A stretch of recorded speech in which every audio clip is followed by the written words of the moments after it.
Jujur adalah sifat mulia, disukai oleh teman, disegani oleh lawan, disenangi manusia seluruhnya.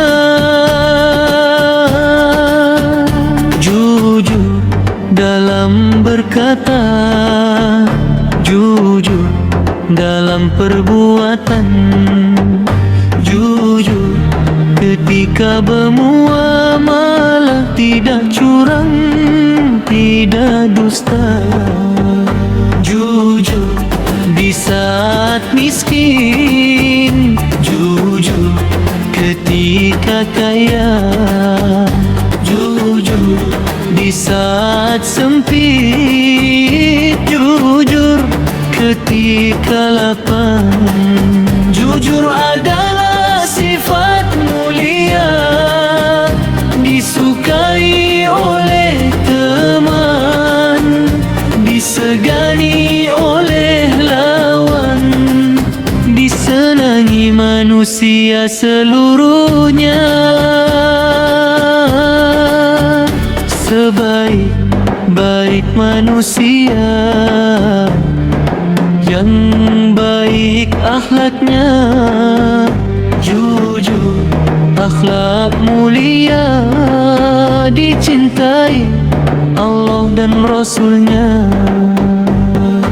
Jujur di saat miskin, jujur ketika kaya, jujur di saat sempit, jujur ketika lapar. Jujur adalah sifat mulia, disukai oleh teman, disegani oleh lawan, disenangi manusia seluruhnya. Sebaik-baik manusia, yang baik akhlaknya, jujur akhlak mulia, dicintai Allah dan Rasulnya.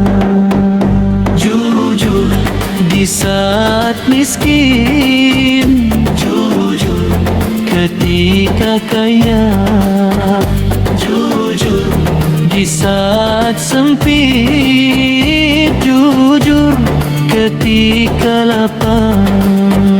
Jujur di saat miskin, jujur ketika kaya, jujur di saat sempit, jujur ketika lapar.